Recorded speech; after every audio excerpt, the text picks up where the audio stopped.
Present में Justin Bieber शायद एक कम फेम वाला सिंगर हो, लेकिन वो once upon a time Taylor Swift से ज़्यादा फेमस था। अराउंड 2010 एंड 14 जस्टिन एक बहुत बड़ा पॉप स्टार था। उसके क्रेज को आप इमेजिन भी नहीं कर सकते।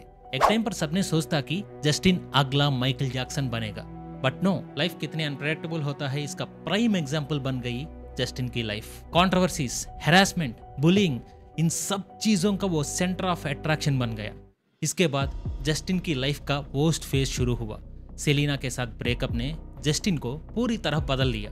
वो काफ़ी अग्रेसिव हो गया, बट फिर अगेन रिकवरी, सडन मैरिज और पॉप इंडस्ट्री से ब्रेक लेना उनकी लाइफ को देखे तो एक ट्रेजेडी मूवी जैसा फील आता है। फेम और पॉपुलैरिटी कितना डेंजर हो सकता है ये जस्टिन की लाइफ देखकर समझ आता है।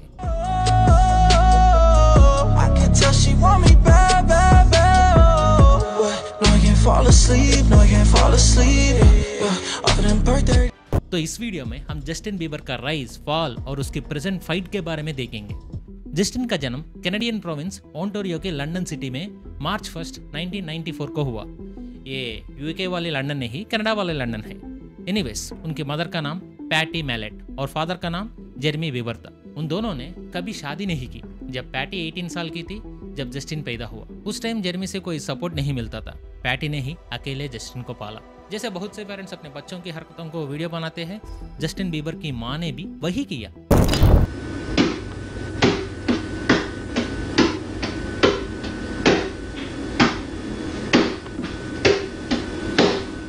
बट इस प्रोसेस में उन्होंने एक चीज नोटिस की, वो ये था कि जस्टिन एक बोर्न टैलेंट है।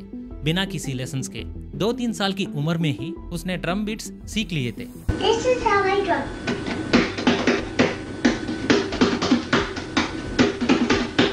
एक दिन फैमिली गैदरिंग में जस्टिन को एक हैंड ड्रम गिफ्ट में मिला। Okay, now what do you do with it? He never had any lessons or anything. I just never. In fact जब वो गिटार के साइज का भी नहीं था, तब भी उसने गिटार बजाया। वहां से टॉय ड्रम्स। और फिर जस्टिन की मॉम के फ्रेंड्स ने जस्टिन को म्यूजिक सिखाना शुरू किया। वो उसे अपने साथ कॉन्सर्ट्स में ले जाते थे और बाद में अपने बैंड में भी शामिल कर लिया। अराउंड 10 और 12 साल की एज में जस्टिन ने गाने गाना, उन्हें ट्यून करना और म्यूजिक पर थोड़ी ग्रिप बनाना स्टार्ट कर दिया। जस्टिन स्टैनफोर्ड में बड़ा हुआ। वो वहाँ के लोकल सिंगिंग कॉम्पिटिशन्स में एक्टिवली पार्टिसिपेट करता था और ऐसा ही एक कॉम्पिटिशन ने जस्टिन की फेट बदल दी। ओके, वीडियो में आगे जाने से पहले एक बात मैं क्लियर बताता हूँ, अपना चैनल सबके लिए नहीं है। जो लोग टाइम पास या कॉमेडी स्किट्स के लिए आते हैं, शायद उनको अपना कंटेंट समझ ना आए। ये चैनल सिर्फ उन लोगों के लिए है जो हर चीज़ को डेप्थ में, डिटेल में जानना चाहते हैं। अगर तुम यहाँ तक देख रहे हो तो तुम उन स्पेशल फ्यू लोगों में से एक हो। ऐसे ही क्वालिटी ऑडियंस मेरी बॉर्न फैमिली है। अगर तुम्हें लगता है कि तुम हमारी फैमिली स्टैंडर्ड्स में फिट होते हो तो सब्सक्राइब बटन को प्रेस करो एंड लेट्स कंटिन्यू। अराउंड 2007 में जब जस्टिन 12 साल का था, उन्होंने एक लोकल सिंगिंग कॉम्पिटिशन में नियो का गाना सो सिक गाया। उस वक्त उसकी मॉम ने इसका वीडियो बनाया। उस कॉम्पिटिशन में जस्टिन को 2nd प्राइज मिला।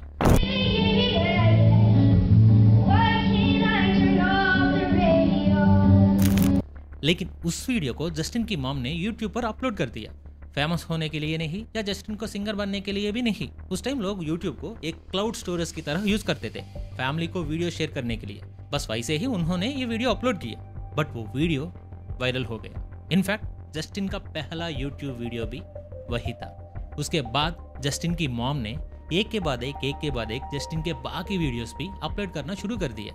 कुछ वीडियोस में वो ड्रम्स बजाता था, कुछ में पियानो और कुछ में अपने बैंड के साथ। ऐसे बहुत से वीडियोस अपलोड हुई और वो धीरे धीरे वायरल हो रहे थे।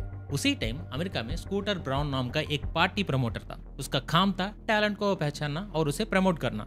2007 में उसने SB प्रोजेक्ट्स नाम की एक मैनेजमेंट कंपनी शुरू की और टैलेंट खोजने के प्रोसेस में उसने यूट्यूब पर जस्टिन का पहला वीडियो सो सिक वाला गाना देखा। जो वीडियो उसके माँ ने अपलोड किया था ना, वो वीडियो देखकर वो बहुत इंप्रेस हुआ। उसने तुरंत जस्टिन की बाकी यूट्यूब वीडियोस भी देखना शुरू कर दिए। तभी उसने डिसाइड किया कि वो जस्टिन को अपनी कंपनी से लॉन्च करेगा। उसने फौरन जस्टिन की डिटेल सर्च करना शुरू किया। उस प्रोसेस में उसे जस्टिन की मॉम पैटी मैलेट का सोशल मीडिया अकाउंट मिल गया। उसने तुरंत मैसेज किया कि अपने बेटा में टैलेंट है, उसे अमेरिका के अटलांटा में ऑडिशन के लिए भेजिए। इमेजिन दिस, आप कनाडा में अपने घर के सोफा पर बैठकर टीवी देख रहे हो और आपको एक अमेरिकन प्रोफाइल से फेसबुक पर ऐसा मैसेज आता है। आप क्या सोचेंगे? कोई भी यही सोचेगा कि ये एक स्कैम है। तो जस्टिन की मॉम ने उन मैसेजेस पर ध्यान नहीं दिया। ऊपर से जस्टिन उस वक्त सिर्फ 12 और 13 साल का था और उसके लिए काफी प्रोटेक्टिव भी थी। लेकिन स्कूटर मैसेज पर मैसेज करता रहा, कॉल करके एक चांस मांगता रहा। तो एक दिन उन्होंने स्कूटर से कॉल पर बात की। उस प्रोसेस में स्कूटर ने अपने पुराने काम के प्रूफ्स, डिटेल्स सब कुछ भेजा उसकी मॉम को। ये सब देखने के बाद भी जस्टिन की मॉम को एक डाउट था, प्लस वो जस्टिन को उस वर्ल्ड में भेजना नहीं चाहते थे। बट ये ऑफर बहुत बड़ा था, अगर ये सच हुआ तो जस्टिन का फ्यूचर बदल सकता था। वो सोचती रही थी कि उसी टाइम उनके पास्टर का फोन आया। कहते हैं उन्होंने कहा, जस्टिन को आज़ाद छोड़ दो, उसे जंजीरों में बंद कर मत रखो। इसी बात से उन्हें थोड़ी हिम्मत मिली। वो तुरंत जस्टिन के साथ अटलांटा चली गई। जैसे ही उन्होंने अटलांटा आने के लिए हाँ कहा, स्कूटर ने जस्टिन के वीडियोस म्यूजिक इंडस्ट्री में सबको दिखा दिए। उस टाइम बहुत से लोग जस्टिन के साथ कॉन्ट्रैक्ट साइन करने के लिए आगे आए, बट उनमें से 2 लोग नेक टू नेक कॉम्पिटिशन में थे। एक था यूशर Raymond four, 1990s and 2000s का one of the biggest pop stars, और दूसरे थे एक और बड़े सॉन्ग राइटर और एक्टर जस्टिन टिम्बरलेक। स्कूटर के यूशर से ज़्यादा पहचान थी, इसीलिए वो जस्टिन को यूशर के पास ले गया। वहाँ ऑडिशन में जस्टिन ने यूशर का गाना यू गॉट इट बैड गाया। ये देखकर यूशर बहुत इंप्रेस हो गया। उसने 1 सेकंड भी सोचे बिना कहा कि वो ही जस्टिन को लॉन्च करेगा। दूसरी तरफ जस्टिन टिम्बरलेक को बीबर के वीडियोस देखकर लगा जैसे वो खुद को देख रहे हो। उसने कहा कि जस्टिन बहुत बड़ा स्टार बनेगा और वो उस जर्नी का पार्ट बनना चाहता था, लेकिन वो यूशर से कॉम्पिटिशन हार गया। इमेजिन दिस, जस्टिन सिर्फ 13 साल का और अमेरिका पॉप इंडस्ट्री के 2 बड़े स्टार्स उसके लिए आपस में कम्पीट कर रहे थे। अब खुद ही समझ आओ कि उसका टैलेंट क्या लेवल का होगा। इसके बाद यूशर और स्कूटर बैरन ने मिलकर RBMG रेमंड बैरन मीडिया ग्रुप शुरू किया और उसके अंदर जस्टिन को लॉन्च किया। 2009 में जस्टिन का पहला सिंगल एल्बम रिलीज हुआ, नाम था वन टाइम। कनाडा और USA में यह बहुत बड़ा हिट बना। इस गाने में यूशर खुद भी दिखता है। इसके बाद Justin radio shows, late night shows, small concerts और यूट्यूब प्रोमोस में दिखने लगा। इस गाने ने जस्टिन के लिए एक प्रॉपर बेस सेट किया। फिर 2010 में उसका डेब्यू एल्बम माई बोल्ड 2.0 रिलीज हुआ। उसमें जो बेबी सॉन्ग था वो कितना फेमस हुआ ये बताने की जरूरी नहीं है। उस टाइम इंडिया में भी बहुत से लोग ये गाना प्ले करते थे और ऑफिशियली बीबर फीवर शुरू हो गया। यूट्यूब पर उस गाने ने 1 बिलियन व्यूज क्रॉस किए। उस वक्त ऐसा रिकॉर्ड बनाने वाले कुछ ही गानों में से ये एक था, वो भी तब जब जस्टिन सिर्फ 15 to 16 ईयर्स एज का था। पूरा दुनिया ने जस्टिन को पहचान लिया। उस पे कांस्टेंट मीडिया अटेंशन रहता। जस्टिन के सारे कॉन्सर्ट सोल्ड आउट हो जाते। बैकस्ट्रीट बॉयज या ब्रिटनी स्पीयर्स के बाद उस रेंज का टीन आइडल स्टेटस जस्टिन को ही मिला था। उस टाइम अमेरिकन लड़कियां जस्टिन पर मारती थी। और आपको एक बात बताना है, उस टाइम यूट्यूब हिस्ट्री के सबसे ज्यादा डिसलाइक्ड वीडियो, सही सुनो, डिसलाइक्ड वीडियो भी यही था। प्रेजेंट अभी ये 4th प्लेस पर है। इतना डिसलाइक्स क्यों? क्योंकि उस टाइम बहुत से लड़कों के लिए जस्टिन एक बुरा सपना बन गया था। उनकी गर्लफ्रेंड्स अपने बॉयफ्रेंड्स के सामने जस्टिन की बातें करते जो उन्हें पसंद नहीं आता था, इसीलिए इतनी डिसलाइक्स। प्रेजेंट में इसके करीब 12.476 मिलियन डिसलाइक्स हैं, बट उसका फैन क्रेज अलग ही लेवल का था। फॉर एग्जाम्पल, जब वो शॉपिंग के लिए जाता तो सिर्फ उसके लिए पूरा माल बंद कर देते थे, क्योंकि अगर वो जाता तो फैंस बुरी तरह माल में घुस जाते। ऐसा था माहौल। उसी time the karate kid movie release हुई। इसमें जैकी चैन और विल स्मिथ के बेटे जेडन स्मिथ ने एक्ट किया था। इस मूवी के प्रमोशन के लिए जेडन स्मिथ और जस्टिन ने मिलकर नेवर से नेवर नाम की एक कॉन्सर्ट फिल्म रिलीज की और इसने वर्ल्ड वाइड करीब $100 मिलियन कलेक्ट किए। इसके बाद 2011 में उसने एक क्रिसमस एल्बम रिलीज किया और गेस व्हाट, अमेरिकन हिस्ट्री में बिलबोर्ड पर नंबर 1 प्लेस हासिल करने वाला वो पहला मेल डेब्यू एल्बम बना। उस टाइम लोगों उसके पॉपुलैरिटी को माइकल जैक्सन से कंपेयर करते थे और यूशर भी जब मौका मिलता जस्टिन को अपना वारिस और बोर्न टैलेंट कहकर तारीफ करता। इस नेवर से नेवर कॉन्सर्ट से बहुत से मेल फैंस भी जस्टिन को मिलने लगे और मेरे ख्याल से 2011 जस्टिन का पीक ईयर था। उसी टाइम उसने दुनिया को बताया कि वो सेलिना गोमेज के साथ रिलेशनशिप में है। सेलिना जस्टिन से करीब 1 ईयर 5 मंथ्स बड़ी थी, फिर भी वो हॉलीवुड के सबसे क्रेजीस्ट कपल्स में से एक बन गए। उस साल Justin Forbes list of best paid celebrities under 30 में 2nd प्लेस पर था। पहले प्लेस पर कौन था पता है? लेडी गागा, एक मोस्ट आइकॉनिक स्टार। उसके अलावा सबको जस्टिन ने पीछे छोड़ दिया, वो भी सिर्फ 16 to 17 ईयर्स के एज में। आप उसकी सक्सेस का अंदाजा लगा लो। लेकिन उसी साल उसकी कंट्रोवर्सीज भी शुरू हो गई। वुमेन में जस्टिन का क्रेज बहुत ज्यादा था, इतना था कि 2011 में मैरिया येटर नाम की एक लड़की जो जस्टिन की बहुत बड़ी फैन थी, मीडिया के सामने आई। उसने कहा कि उसके 3 महीने के बेटे का बाप जस्टिन है। जस्टिन ने यह झूठ साबित करने के लिए पैटर्निटी टेस्ट भी करवाया, बाद में उस लेडी ने अपना केस विड्रॉ कर लिया, लेकिन इस रूमर ने जस्टिन का नाम काफी स्पॉइल किया। 2012 से जस्टिन के फॉल के पहले कदम पड़े। उस साल उसे कांस्टेंट नेगेटिविटी मिलती थी। रोज उस पर मजाक उड़ाते हुए आर्टिकल्स आते। लोग कहते कि वो लेस्बियन है, इसलिए उसके फेशियल हेयर नहीं है। बहुत से मीम्स आते। प्लस सेलिब्रिटीज भी कांस्टेंट जस्टिन का मजाक उड़ाते थे। उसके हैंडसम होने की वजह से बहुत सी वुमेन सेलिब्रिटीज उसे इनअप्रोप्रिएटली टच करती थी। जस्टिन ये सब बातें किसी से के भी नहीं पता था। 2012 में एक इंसिडेंट हुआ। जस्टिन अपनी कार में जा रहा था और पापाराजी उसका पीछा कर रहे थे। उनसे बचने के लिए वो 80 माइल्स की स्पीड में जा रहा था जब पुलिस ने उसे रोका, तो उस वक्त का बहुत बड़ा इशू बन गया। इसके बाद एक GQ कवर स्टोरी में जस्टिन ने बड़े प्राउड से बताया कि उसने बीयर पी है, और वो भी एक कंट्रोवर्सी बन गई। उसी साल द एलन डीजेनरस शो में जाकर ग्रैमी नॉमिनेशन ना मिलने पर कंप्लेंट करता है और वो भी वायरल हो जाती है। तो बेसिकली ये साल जस्टिन का करियर का डाउनफॉल का स्टार्टिंग स्टेप था, लेकिन इस साल भी जस्टिन का क्रेज वैसे ही बना रहा। Boyfriend, as long as you love me, beauty and the beast जैसे सॉन्ग्स ने बहुत अच्छा परफॉर्म किया। खासकर as long as you love me song baby के बाद सबसे ज़्यादा फेमस हुआ।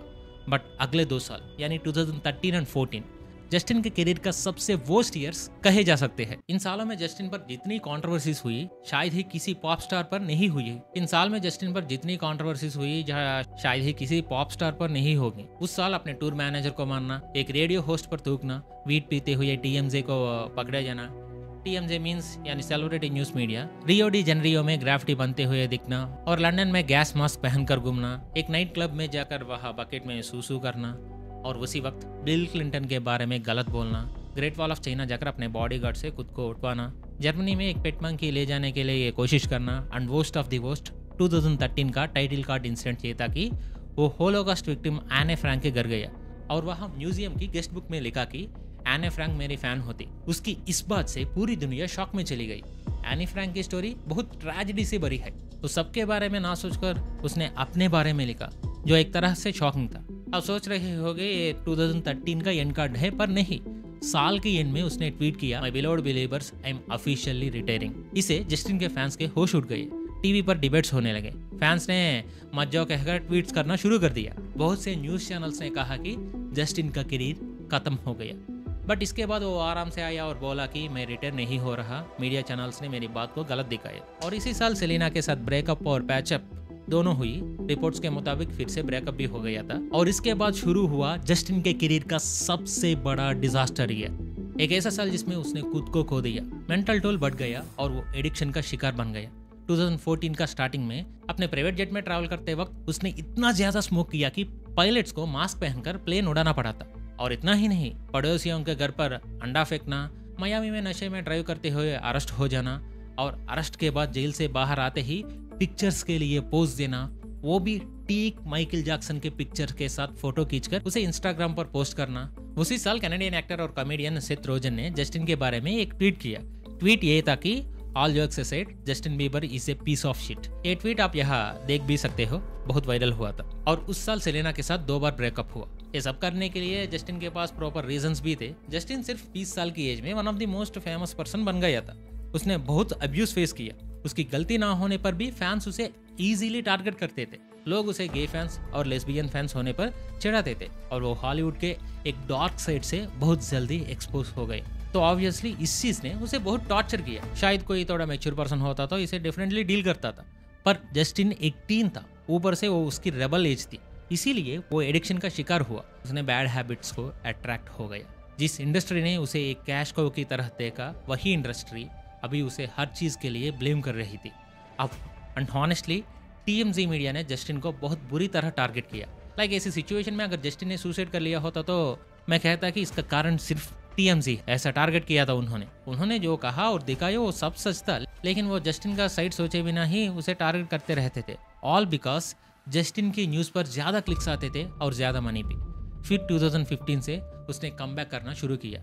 Where are you now song को बिना किसी शोर शराबे के रिलीज कर दिया और धीरे धीरे कमबैक करना शुरू हुआ। बट उस साल भी कंट्रोवर्सीज थी। उसके नेकेड फोटोज रिलीज किए गए और भी कुछ चीजें हुई। खासकर सेलिना के साथ ब्रेकअप बहुत ज्यादा फेमस हो गया। बट उसी साल उसने अपने प्रॉब्लम्स के बारे में ओपनली बात की और कहा कि वो खुद को फिक्स करना चाहता है। इसके बाद हुआ पर्पस ओल्ड टूर 2016 एंड 17। इस प्रोसेस में सेलिना और जस्टिन के बीच एक मिनी वार ही छिड़ गया था। एक दूसरे के बारे में सॉन्ग्स लिखना और ट्वीट्स करना पूरा साल कंट्रोवर्सीज में निकल गया। बट इसके बाद 2017-19 में वो म्यूजिक से दूर रहा। इस पीरियड में यानी अक्टूबर 2017 में सेलिना का किडनी ट्रांसप्लांट हुआ। तब जस्टिन और सेलिना फिर से एक हो गए थे, लेकिन जल्दी ही 2018 में उनका ब्रेकअप हो गया और उसी साल उसने अमेरिकन मॉडल हेली बाल्डविन को डेट करके शादी कर ली और अब उनके 2 बच्चे भी हैं। तब से जस्टिन का फेम धीरे धीरे कम होता गया, वो मीडिया में इर्रेलेवेंट हो गया और ऐसा ही 2020-23 आते आते वो जस्टिस वर्ल्ड टूर कर रहा था। बट उसी टाइम उसने अनाउंस किया कि उसे रैमसी हंट सिंड्रोम हुई और टूर कैंसिल कर दिया। और इस रैमसी हंट सिंड्रोम की वजह से जस्टिन का राइट साइड फेस पैरालाइज हो गया था, बट वो रिकवर हो गया और फिर से छोटे मोटे सॉन्ग्स रिलीज कर रहा है। अब वो अपनी फैमिली के साथ थोड़ा हैप्पी दिखता है और इस प्रोसेस में जस्टिन ने अपने सारे बैड कनेक्शंस कट करके भगवान का करीब आ गया। ऐसी रूमर्स आ रहा है, लेकिन बीच बीच में मेंटल ब्रेकडाउन्स भी होते रहते हैं। सो जो भी हो, मेरे हिसाब से तो जस्टिन को फिर से उतना फेमस नहीं होना चाहिए, क्योंकि उसने जो हेल देखा है वो नॉर्मल नहीं था। तो दुआ करता है कि वो उस हेल में फिर से कदम ना रखे और अपनी फैमिली के साथ हमेशा हैप्पी रहे। ये वीडियो पसंद आया तो रुको मत, तुम्हारे लिए अपने 2 बेस्ट वीडियोस यही लगा दिया। ये बिंज वॉचिंग सेशन शुरू करने से पहले सब्सक्राइब बटन दबा देना ताकि हमारा करेक्शन कट ना हो और एक लाइक भी कर देना। Enjoy. Thanks for watching this video.